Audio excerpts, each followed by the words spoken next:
네, 안녕하세요. 저는 이번 2020학년도 역사 중등교사 임용 선정 경쟁 시험에서 정말 감사하게도 수석이라는 점수로 합격을 한 김진연이라고 합니다. 제가 구체적인 점수는 수기에서 이렇게 말씀을 드리려고 하고요. 오늘 합격자 발표 사례에서는 구체적으로 이렇게 네 가지 챕터를 중심으로 선생님들에게 제가 어떻게 공부했는지, 그리고 뭐 마인드나 그런 것들에 대해서 말씀을 드리려고 합니다. 네. 먼저 들어가면서는요, 제가 가장 강조하고 싶은 것은 항상 어떤 수기나 사례를 보시더라도 선생님들께서 비판적으로 보시기를 권한다는 것입니다. 제가 말씀드리는 공부 방법을 이렇게 말씀을 드린다고 해서 그게 꼭 선생님들의 수석 합격을 보장하는 것이 아닌 것처럼 선생님들이 이렇게 딱 오전이면 오전, 오후면 오후, 저녁이면 저녁 한 타임을 딱 잡으셔서 그 시간 동안에는 이렇게 빨리 감기나 좀 이렇게 효율적으로 보려는 생각을 조금 접어두시고 계속해서 영상이나 수기 같은 것들을 조금 음미를 해보셨으면 좋겠어요. 그래서 그것들을 보시고 나서 참고만 하시되 자신의 구체적인 계획을 수립을 하신 뒤에 이 선생님들께서 짜셨던 계획을 가지고 김태규 구용모 선생님이나 주변에 지인분들과 이렇게 같이 상담을 하면서 선생님들만의 구체적인 공부 방법을 정립하신다면 더 선생님들에게 좋은 방법이 될 것 같습니다. 네, 그러면요. 먼저 제 구체적인 공부 스케줄에 대해서 들어가면서 간단하게 언급을 해드리려고 합니다. 저는 사전 5기 끝에 합격을 했는데요. 저는 재수까지는 올인을 하고 이제 세 번째부터는 항상 상반기에 이렇게 행정실이나 뭐 아르바이트나 이런 것들을 병행을 했었어요. 그래서 제가 이렇게 사례를 말씀드리는 것이 좀 오래 공부를 하셨거나 일을 어쩔 수 없이 병행해야 하는 선생님들에게 조금 더 좋은 희망이 됐으면 하는 마음을 가지고 제가 구체적으로 어떻게 공부했는지를 설명드리려고 합니다. 저는요, 일을 병행해야 했기 때문에 상반기에는 전공과 교육학, 일을 다 하기가 어렵다고 판단을 했습니다. 그래서 제가 딱 재수까지 교육학을 점수를 맞고 나서, 나는 상반기에는 교육학을 보지 않아도 되겠다라는 조금 어떻게 보면 과감한 판단을 내렸습니다. 구체적인 방법과 내 스스로의 방향성이 정립이 됐기 때문에 하반기에 이것에 그만큼 올인한다라는 마인드를 가지고 상반기에는 어차피 제가 물리적으로 시간이나 체력이 뒷받침되지 못했기 때문에 상반기에는 과감하게 포기하고 하반기에 이렇게 한다는 마인드를 가지고 지금 제가 보여드리는 이 시간표는 제가 약 6월부터 이렇게 진행했던 시간표가 될 것 같습니다. 그래서 하반기에는 이렇게 교육학을 이렇게 아침에 배치를 시켜 두었습니다. 상반기에 하지 않았기 때문에 그만큼 매일 돌렸어야 했습니다. 구체적인 교육학 방법에 대해서는요, 제가 수기에 이렇게 구체적으로 기재를 해둘 예정이고, 이렇게 해서 오전에 약 8시 반 혹은 8시부터 교육학을 진행한 후에 점심을 저는 굉장히 좀 늦게 먹었습니다. 선생님들이 많이 드시는 시간대에 제가 가게 되면 저도 많이 기다려야 되고 또 항상 약간 혼자 밥을 먹어야 하는 입장이었기 때문에 좀 그런 게 좀 남 눈치도 봐야 되는 것 같아서 저는 사람들이 최대한 없는 시간을 활용해서 12시 40분까지 교육학 스터디를 진행한 후에 도서관에 앉아서 시간이 남으면 이렇게 월요일에는 기타사, 뭐 화요일에는 동양사, 서양사 이렇게 배치를 시키고 점심을 먹은 후에 점심을 먹고 나서 저는 바로 과감하게 그냥 잠을 잤던 것 같습니다. 제가 굉장히 체력이 안 좋고 또 제 스스로 공부 시간이 굉장히 부족하다고 생각을 했기 때문에 저의 경우에는 운동을 과감하게 배제했습니다. 그래서 그만큼 잠이 좀 많았기 때문에 식사를 하고 난 뒤에는 그냥 30분 정도 앉아서 가볍게 책을 읽다가 바로 잠을 자고 이어서 이제 오전에 했던 공부를 이어서 뭐 월요일이면 기타사 한국사를 하고 나서 저녁 식사를 하고 난 뒤에 서양사를 하는 식으로 이렇게 진행을 했던 것 같습니다. 선생님들도 인강을 들으시는 선생님이나 직강을 들으시는 선생님도 굉장히 이렇게 자신 스스로 이렇게 독학을 할 때보다는 많은 이게 강의를 듣는데 조금 더 시간을 할애해야 하기 때문에 제가 생각했을 때는 매일 교육학을 한다는 가정 하에서는 하루에 2과목이 최선이라고 생각을 했습니다. 그래서 이렇게 보시는 것처럼 시간을 배치했는데요. 처음에 말씀드린 것처럼 교육학은 하반기부터 시작했기 때문에 매일 배치를 해두었고 제가 조금 더 약한 과목, 저는 특히 서양사에서 거의 득점을 하지 못하고 있었던 상황이었기 때문에 주말 같은 경우에는 조금 이렇게 보충 시간을 넣어서 서양사를 더 보충을 하려고 했습니다. 그리고 주말에는요, 선생님들이 이제 굉장히 열심히 공부를 하시는데, 주말에도 제 생각에는 무리하게 조금 잡아두시기보다는 주말에 꼭 휴식이나 밀린 진도를 잡을 수 있는 이런 시간적인 여유를 두시는 게 굉장히 중요하다고 생각을 합니다. 그래서 저의 경우는 이 토요일 날 휴식, 저는 토요일 날 처음에는 한 2시 정도까지 휴식을 하다가 뭐 늦잠도 자고 뭐 밀린 예능도 보고 제가 좀 개인적으로 봐야 될 업무들이 있으면 이렇게 2시까지 하다가 이 오후에는 나와서 이제 편하게 공부를 했던 것 같습니다. 이것도 이제 3월부터 6월까지 또 시간표가 다르고 모의고사 때 또 시간표가 다른데 제일 제가 처음에도 말씀드렸던 것처럼 참고를 하셔서 선생님들에게 가장 좋은 시간표를 구축하셔라. 그래서 이제 나중에 모의고사 때는 강의 수가 줄어들었기 때문에 토요일 오후에 모의고사를 배치시키고 저녁 때 해설 강의를 듣고 이후에 이제 제가 잘 모르던 부분들에 대해서 인터넷으로 검색하는 시간을 이렇게 배치를 시켜서 토요일은 시험을 통해서 내가 어쩔 수 없이 공부에 집중할 수밖에 없게 만들었습니다. 그래서 휴식을 약간 반강제적으로 이렇게 했다라는 거. 그 다음에, 네, 그래서 자신의 계획표를 짜는 것이 가장 중요하고요.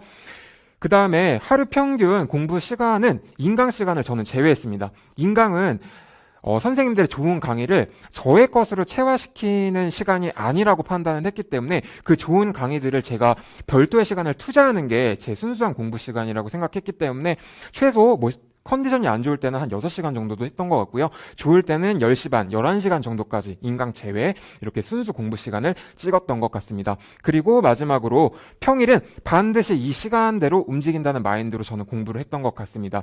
어떤 일이 있어도 저는 이 시간표를 절대 흔들지 않았어요. 그리고 주말에 약속이 잡히면 뭐 일요일 날도 이렇게 스케줄이 잡혀 있는데 일요일 날 이렇게 스케줄이 잡힌 날 어떤 약속이 잡히면 토요일 휴식을 과감하게 바꿔서 이렇게 시간표대로 진행을 했던 것 같습니다. 네. 그 다음에는요. 네. 이제 1차 준비에 대해서 구체적으로 조금 더 말씀을 드려보려고 하는데요. 이렇게 5가지를 중심으로 제가 가볍게 언급을 해 보도록 하겠습니다. 먼저 기출입니다. 기출은 이제 저희 사회과 카페에 보면은 최근의 경향이 어떤 기출과는 좀 크게 무관한 것 아니냐, 보지 않아도 되는 것 아니냐라고 말씀을 하시는 분들이 꽤 있으세요. 그런데 요거는 이제 제 하나의 예시일 뿐인데 요번 문제를 보시면 요것도 굉장히 정답률이 높았던 문제라고 제가 알고 있는데 요 두 번째 가장 이른 시기에 비석 명칭을 쓰는 거는 저희 이제 굿쌤 그 기출 강의에서도 저희가 다뤄보았지만 그 당시에 이제 객관식 기출에 그 비석이 세워진 그 연도를 묻는 문제가 분명 출제되었습니다. 관련 문제를 가지고 기출을 충분히 분석하셨다면요. 이런 문제는 당연히 시간을 절약하는 그냥 먹을 수 있는 문제였죠. 이번 문제, 올해 문제의 경우는요. 제가 지금까지 시험을 풀어봤을 때 딱 3회 로 이렇게 회전을 하면서 이번 3번째 회전할 때 답을 안 쓰면 분명히 시간이 부족하겠다라는 생각이 들었던 시험이었습니다. 그런 시험일수록 이런 쉽게 가져갈 수 있는 문제에서는요. 최대한 시간을 절약하는 것이 좋다고 생각합니다. 이 문제 외에도 어떤 크노스나 선상 비문자 같은 문제들은 재작년이죠. 이집트 그 문제를 통해서 그리스 로마보다는 조금 더 우리가 지엽적인 문제를 낼 거야 라는 그 트렌드를 알 수 있었던 해였기 때문에 저는 그때 그 문제를 전혀 맞추지 못해서 그때의 어떤 상처를 교훈으로 삼아서 올해는 어떤 그 문제도 쉽게 맞출 수 있었던 것 같습니다. 그 다음에는요. 문제를 풀 때 어떤 식으로 접근을 하고 어떻게 생각을 해야 되느냐가 또 중요한 문제일 것 같습니다. 제가 항상 궁금했던 게 이렇게 고득점을 맞으신 분들은 나는 이렇게 듣도 보도 한 문제들을 어떻게 맞추었는가, 과연 이게 개론서에서 봐서 맞춘 건가? 라는 좀 그런 메커니즘이 조금 궁금해서 제가 요 문제를 예시로 간단하게 설명을 드리려고 합니다. 올해 문제가 굉장히 선생님들이 처음 보시는 문제가 굉장히 많았을 거라고 생각을 합니다. 이 문제도 그 문제 중에 하나였는데요. 이 문제는 제가 마지막 답안을 제출하기 직전까지 고민을 했던 문제인데 저는 한자 3급이 있었음에도 불구하고 단 한 줄도 제대로 된 해석을 하지 못했었습니다. 근데 이때 멘탈이 무너지시면 안 돼요. 끝까지 우선 처음에 딱 모른다는 판단이 들었을 때는 우선 넘기시고 풀 수 있는 문제에 조금 더 집중을 하시는 게 맞습니다. 물론 이 처음 볼 때도 최선을 다하셔야 하겠지만요. 그 다음에 저는 이 문제에서 유일하게 이 문선이라는 부분을 읽어냈습니다. 이 문선은 동양사개론에도 나와 있지만 또 구쌤이 모의고사에서도 출제를 했던 기억이 났었습니다. 그래서 이 문선이 양나라 때 쓰여진 책이었기 때문에 그렇다면 최소 이 책의 내용은 양나라 이전 시기의 내용의 것이다. 그렇다면 토지제도로 어떤 것들이 있을까? 저는 그래서 북위의 균전제랑 신나라의 왕전제를 생각했었습니다. 그래서 이 13경을 쓰라고 하니까 그렇다면 책을 하나 또 함께 써야 되고 그런 문제인데 북위에서는 생각나는 책이 없었습니다. 그래서 그러면 이제 북위랑 신나라 중에 과연 어떤 것이 조금 더 문제로 낼 만한 가능성이 높을 것인가? 저는 이런 메커니즘을 가지고 이 문제를 풀어서 최소 3점 혹은 최대 4점까지를 가져올 수 있었던 것 같습니다. 제가 방금 이렇게 설명드렸던 것이 정답은 아니겠지만요. 선생님들도 문제 하나하나를 보실 때 끝까지 포기하지 마시고 최선을 다해서 푸셔야 합니다. 네, 그래서 이걸 제가 하나의 사례로 이렇게 가져왔던 것이고요. 그 다음에는요. 개론서 정독입니다. 저는 이 개론서 정독이 잘 되지 않았기 때문에 제가 이렇게 수험 기간이 길어진 것은 아닌가 하는 생각을 해봅니다. 그런데 올해 김태규 선생님의 3월부터 6월 강의였던 것으로 기억을 하는데 저는 그 선생님과 함께 이 서양사 개론을 뜯어보는 그 강의가 굉장히 저한테는 도움이 많이 됐던 것 같습니다. 그래서 개론서 정독을 혼자 꼼꼼하게 하실 수 있는 분들이면 그 작업을 혼자 하셔도 좋지만 저처럼 그게 굉장히 어려우신 분들은 또 김태규 선생님의 그 개론서를 올해도 보실 것이라고 생각이 되는데 같이 함께 수강을 하시면서 이 개론서 정독을 좀 해보시면 좋을 것 같습니다. 먼저 이것은 개론서 한 문단을 가지고 제가 낼 수 있는 문제들을 이렇게 제시를 해본 것입니다. 선생님들 잠깐 영상을 멈추시고요. 요거에 대한 한번 답을 달아보시면 좋을 것 같습니다. 그러면 답을 달아보았다고 제가 생각을 하고 관련된 문단을 한번 띄워보도록 하겠습니다. 방금 문제는 이 서양사 개론에서 다 확인할 수 있었던 문제인데요. 저희가 군인 왕자 시대라고 하면 옥타비아누스나 카이사르 위주로 이렇게 어쩔 수 없이 내가 배제를 안 한다 하지만 자꾸 이렇게 선택적인 집중을 하게 되는 경향이 있습니다. 그런데 김태규 선생님의 모의고사에서 또 이렇게 모든 부분을 확인할 수 있도록 이 폼페이우스 관련된 문제를 내주셨고 굉장히 보시면 폼페이우스의 업적이 굉장히 많아요. 그래서 이렇게 확인할 수 있고 또 삼두 정치의 구성원뿐만 아니라 마지막에 로마의 공화정은 새로운 국면을 맞이하게 되었다. 바로 이 밑에 문단에 이 공화정의 새로운 국면과 관련된 서술이 분명하게 개론서에 나와 있음을 알 수가 있습니다. 그래서 선생님들이 이렇게 문단 하나하나를 제대로 뜯어보실 수만 있으면 분명히 선생님들도 고득점을 할 수 있는 바탕이 마련되지 않았나라는 생각을 해보고 이렇게 읽으신 뒤에 네 이렇게 각 개론서들마다요 목차가 이렇게 나와 있습니다. 저는 그래서 이렇게 목차에 한 꼭지를 떼내서 그 관련된 부분에서 나올 수 있는 모든 내용을 백지에다 이렇게 깜지로 이렇게 인출을 했던 것 같습니다. 그래서 요때 조금 더 시간을 단축하기 위해서 읽을 때는 개론서랑 교재를 가지고 읽고 확인은 또 김태규 선생님이 이렇게 단권화를 잘 해두신 교재가 있기 때문에 그 교재를 참고해서 확인하는데 조금 시간을 줄였던 것 같습니다. 네, 이거는요. 교재가 이제 제가 예전에 쓰던 폰으로 이렇게 사진을 올려두어서 잘 보이지 않는데 교재 활용된 부분을 조금 간단하게 언급을 드리려고 합니다. 두 분이 물론 교재를 굉장히 잘 만들어 주셨어요. 그런데 교재라는 것이 두 분도 말씀하시지만 선생님들이 만드셨기 때문에 이게 본인이 그대로 보기에는 조금 의미가 약간 전달이 잘 되지 않는 경우가 있습니다. 그래서 선생님들이 개론서를 정독하실 때 이렇게 꼭 관련돼서 빠진 부분을 교재에다가 이렇게 꼼꼼하게 좀 메모를 하신다면 나중에 시험장을 들어가기 직전에 이제 시간이 없을 때 빠르게 회독수만 조금 늘릴 필요가 있을 때 이렇게 교재만 가지고도 회독이 가능하실 텐데요. 저 같은 경우에는 이제 구쌤 교재에서 이제 유한 관련된 부분이 빠져 있었기 때문에 이렇게 오늘 이번에 문제의 답이었죠. 유한이 확대 정비를 했다. 소금의 출하와 생산만 국가가 담당하고 이유는 이제 상인에게 맡긴다라는 부분을 이렇게 교재에다 단권화를 해 두었기 때문에 그 문제를 쉽게 맞출 수 있었던 것 같습니다. 양세법 관련된 문제도 기출을 활용해서 그 양세법의 징수 대상이 누구인지 등등을 이렇게 단거나 해 두었습니다. 그래서 이런 식으로 교재를 활용하셔라. 저 같은 경우에는 5번을 아까 이제 시험을 준비했다고 말씀을 드렸는데, 이번에 새로 이제 2분의 강의를 수강하게 되면서 저는 과감하게 이전에 제가 활용하던 교재들을 모두 버렸습니다. 이전에 제가 어찌다가 합격하지 못했기 때문에 이전에 보던 것들로는 똑같은 결과의 반복이라고 생각을 했습니다. 그래서 과감하게 모든 교재들을 다 포기하고 이 교재에 새로 단권화를 해서 올해 또 이렇게 좋은 성적을 거둘 수 있었던 것 같습니다. 예, 다음은요. 저는 1월부터 이제 2차 직전에 모의고사 강의까지 1년 내내 강의를 들었었는데요. 저는 굉장히 강의가 또 좋은 점이 많다고 생각을 하는데, 강의를 들으시는 또 많은 선생님들이 어떻게 활용하시면 좋을지에 대해서 조금 가볍게 말씀을 드려보고자 합니다. 제일 중요한 것은요, 단 한 번도 밀리지 않아야 한다는 것입니다.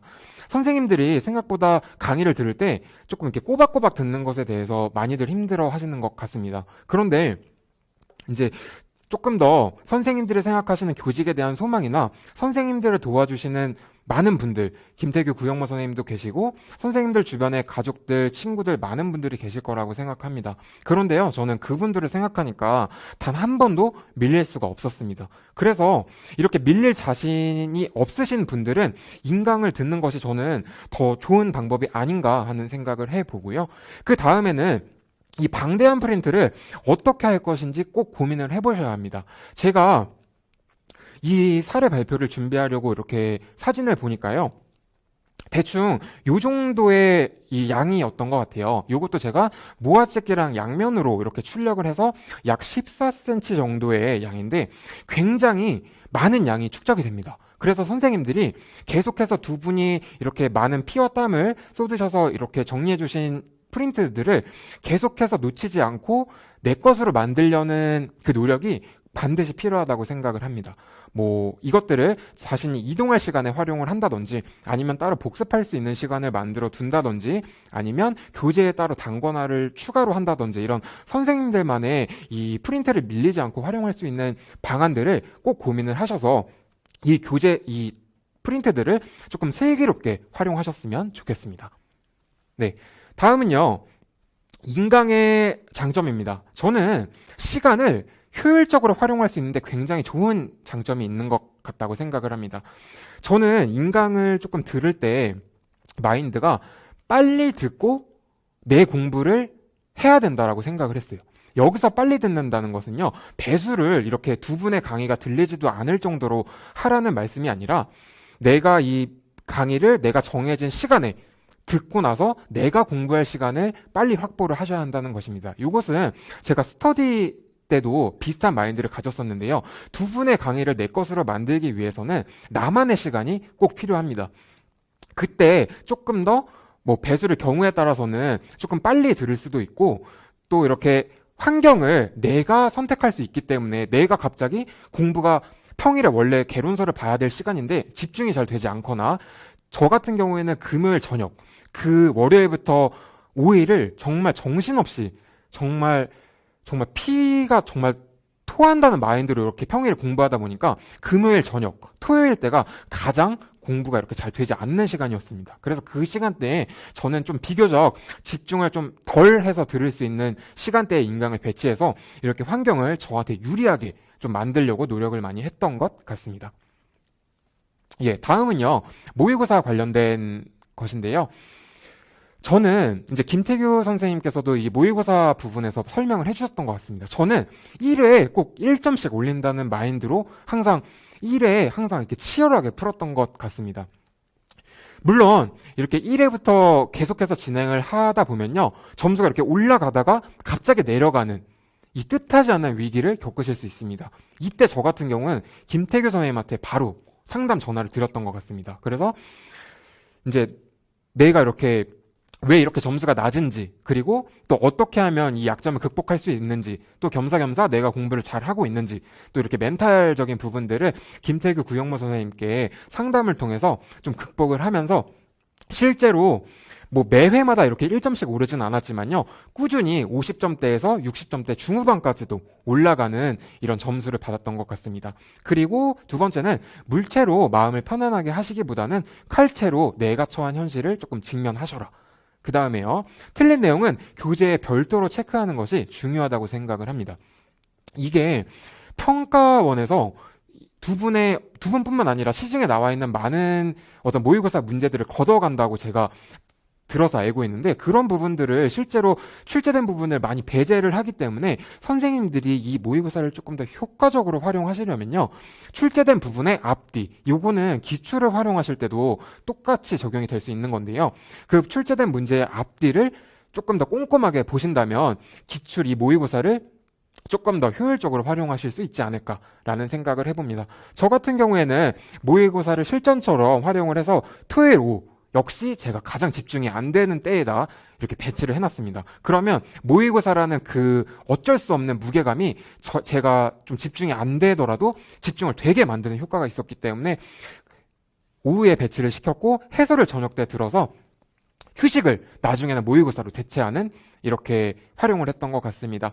그리고 50점대가 더 합격 확률이 높다. 제가 이것도 김태규 선생님께 상담을 드렸던 부분인데, 실제로 50점대에 저는 평균 점수가 그랬는데 저는 오히려 다른 선생님보다 조금 더 좋은 성적을 거두었기 때문에 혹시 점수가 나오지 않는다고 하시더라도 끝까지 포기하지 마시라는 말씀을 드리고 싶습니다.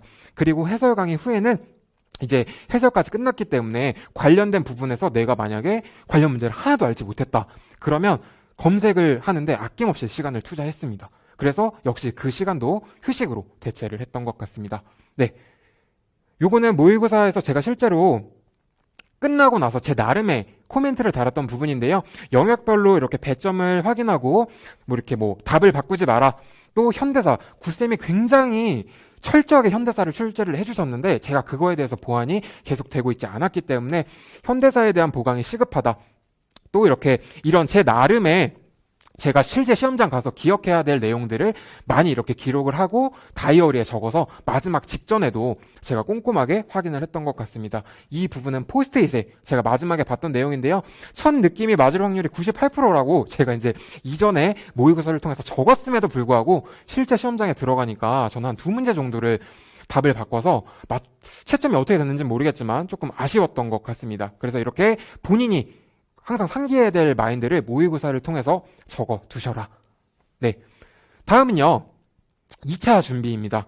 2차 준비는 제가 저희 스터디원이 4명이 고르게 평균 95점이라는 좋은 점수를 받았습니다. 이게 뭐 90점, 100점에서 평균 95가 아니라요, 대체로 94에서 최대 96점까지 좋은 점수를 받았는데, 제가 생각하는 2차 준비의 어떤 방향성에 대해서 간단하게 언급만 해드리고 조금 더 세부적인 내용들은 수기에서 이어서 말씀을 드리려고 합니다. 첫 번째는 핵심 리더가 필요하다고 생각을 합니다. 선생님들이 전문적 학습 공동체 2차 면접 준비하실 때도 많이 보셨겠지만 항상 이 스터디를 좀 중심이 돼서 끌어주실 분들이 저는 꼭 필요하다고 생각을 합니다. 중간에 진도를 체크해 주시고 또 범위를 결정해 주시고 또 중간에 이렇게 조금 스터디원들이 좀 처져 있을 때 그 부분들도 조금 이렇게 좀 활성화를 좀 시켜주셔야 되고, 좀 소홀한 부분에서는 과감하게 욕을 먹을 각오를 하시고 조금 더 피드백을 해주신다면 2차에서 모든 선생님들이 조금 더 좋은 성과를 가질 수 있지 않을까라는 생각을 해봅니다. 두 번째는요, 이번에 처음으로 동아시아사가 나왔습니다. 저 같은 경우에는 정말 아쉬운 게, 동아시아사를 사실 제가 이렇게 저한테 피드백을 해주셨던 한 2분 선생님이 동아시아사랑 세계사 말씀을 해주셨는데 그 대비를 좀 하지 못했던 것 같습니다. 여전히 중요도는 한국사에 한 6 정도가 제 개인적으로는 있다고 생각을 하지만, 선생님들이 상반기에 교과서 스터디를 하실 때 세계사랑 동아시아사도 이제 읽으실 테니까 그때 조금 차시별로 판서만이라도 조금 정리를 해 두시기를 권해드립니다. 이게 12월 달 가서는요, 선생님들이 한국사를 준비하시느라 시간이 없으실 거예요. 이전에 판서가 정리되어 있어도 계속해서 수정을 하고, 그때 가면 또 매 모형마다 유의사항, 평가기준 이런 것들을 항상 준비하셔야 하기 때문에 조금 상반기에 동아시아사랑 세계사를 미리 준비해 두시면 12월 달에 가서는 조금 모의고사 형태로 확인만 하셔도 충분히 다른 분들보다 대비가 잘 되지 않을까라는 생각을 해봅니다. 판서의 구조화는요, 선생님들이 한국사, 뭐 동아시아사, 세계사 교과서를 공부하실 때 이제 제가 방금도 말씀드렸지만 미리 어느 정도 판서를 조금 구조화해 두셨으면 좋겠습니다. 그래서 그것들을 미리 준비를 해 두셔야 조금 더 지속적인 피드백에 내가 조금 유동적으로 조금 이렇게 반응을 할 수 있는 시간적 여유가 생기기 때문에 미리 조금 판서를 구조화하셔라. 그 다음에 그 외에는 기본 시책 암기, 또 자신의 색깔 입히기, 기타 전략이 있는데요. 요것들은 조금 제가 이렇게 지금 이 자리에서 다 설명을 드리기에는 시간적인 한계가 있기 때문에 수기 혹은 또 다른 질문이 있으시면 거기에서 조금 더 제가 세부적으로 말씀드리고 간단하게 방향성 정도만 확인하고 가시기를 네, 부탁드리겠습니다. 네. 다음은요. 제가 이번에 조금 더 한 번 더 말씀을 드리고 싶은 부분은 많은 선생님들이 동아시아사 출제에 대해서 이번에 과연 채점이 어느 정도 됐을까라고 좀 고민이 드시는 분들이 많으실 거라고 생각을 합니다. 그래서 제가 1월 스터디원 분들께 양해를 구하고 그분들의 복귀를 어느 정도 받아 보아서 제 자체적으로 이렇게 결론을 내보았는데요. 물론 앞으로의 채점 기준이 똑같이 동아시아가 나온다면 분명히 더 강화될 것이라고 생각을 합니다. 그런데 이번 시험만 보고 봤을 때 제가 나름 내린 결론은요. 그렇게 동아시아사의 어떤 관점이 또렷하게 드러나지 않았다고 하더라도 선생님들이 유창하게 그리고 또 웃는 얼굴로 또 학생들과 이렇게 상호작용이 활발하게 되셨다면 대체적으로 다 고득점을 맞으셨던 것 같습니다. 제가 조금 다른 선생님들에 비해서 수업 점수가 조금 낮았던 이유는요. 제가 생각했을 때 지금 선생님들도 보고 계시겠지만 제가 말이 조금 빠르고 또 웃는 얼굴이 또 굉장히 잘 지어지지 않기 때문에 그 부분에서 특히 여자 선생님 같은 경우에는 굉장히 그 부분이 잘 되셨는데 아마 그래서 저보다 더 좋은 점수를 받으셨지 않았나 하는 생각을 해봅니다. 그래서 제가 말씀드린 대비를 미리 하시고 말씀드린 방향에 대해서 이미 그 부분이 잘 준비가 되어 있으시다면 2차에 과감하게 조금 더 자신감을 가지고 준비를 해 보셔도 될 것 같습니다. 네. 마지막으로는요, 제가 2차 준비를 할 때도 진짜 꼼꼼하게 봤던 스토브리그의 한 대사를 가져와 봤는데요. 이 남궁민 배우가 이런 얘기를 합니다. 모두가 같은 환경일 수 없고 각자가 가진 무기 가지고 싸우는 건데 똑같은 상황에서 핑계 대기 시작하면 또 지게 됩니다. 라는 말을 했어요. 저는 이 말이 굉장히 와 닿았는데요. 아마 각자가 처한 환경들 때문에 혹시 자신을 탓하거나 환경을 탓하시거나 그런 분들이 혹시 있으실 거라고 생각을 합니다. 그런데요, 저는 올해 이제 작년에 처음에 시험이 안 됐을 때 김태규 선생님께 이제 중순에 찾아가서 상담을 받으면서 서양사가 정말 이렇게 제대로 맞은 게 없네? 라는 굉장히 저한테는 뼈아픈 얘기를 들으면서 과감하게 이전 과제 제가 단권화했던 것들도 버리고 조금 더 이 악물고 내가 열심히 공부해서 김태규 선생님께 진짜 이렇게 다시 찾아갈 거다. 이런 이를 악무는 마인드로 다시 한번 도전을 할 수 있었던 것 같습니다. 그래서 선생님들도 조금 더 자신의 환경을 냉정하게 직시하셔라 라는 말씀을 드리고 싶고요. 마지막으로 네, 간단하게 말씀을 드릴 부분은 TO 걱정 많이 하실 텐데 저희가 어떻게 통제할 수 없는 부분에 대해서는 그 부분에 고민하시기보다는 저희가 해야 될 것들을 하면서 안 한 것들을 하셔야 된다라는 거. 그래야 결과가 바뀔 수 있습니다. 그리고 또 지역적인 문제들에 대해서 어떻게 대처를 하셔야 하나 또 고민하시는 분들이 많으실 텐데요. 이 부분들은 또 올해 김태규 구영모 선생님이 충분히 보강을 하고 계실 거라고 생각을 합니다.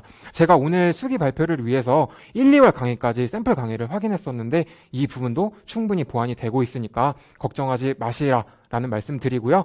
여러분들이 슬럼프에 직면하셨을 때 두 분을 이렇게 적극적으로 상담을 통해서든 메일을 통해서든 적극적으로 활용하셔라 라는 말씀 드리고 싶고요. 저를 도와준 그리고 또 복귀까지 충분히 내어주신 우리 또 12월 1월 스터디 분들께 감사 인사 드리면서요. 마지막으로는요. 지금까지 또 영상을 열심히 들어주신 선생님들께 감사 인사 드리면서 다음 이 자리에 서실 선생님들은 지금 이 영상을 보고 계실 선생님이 되시기를 진심으로 응원하고 또 기다리겠습니다. 네, 감사합니다.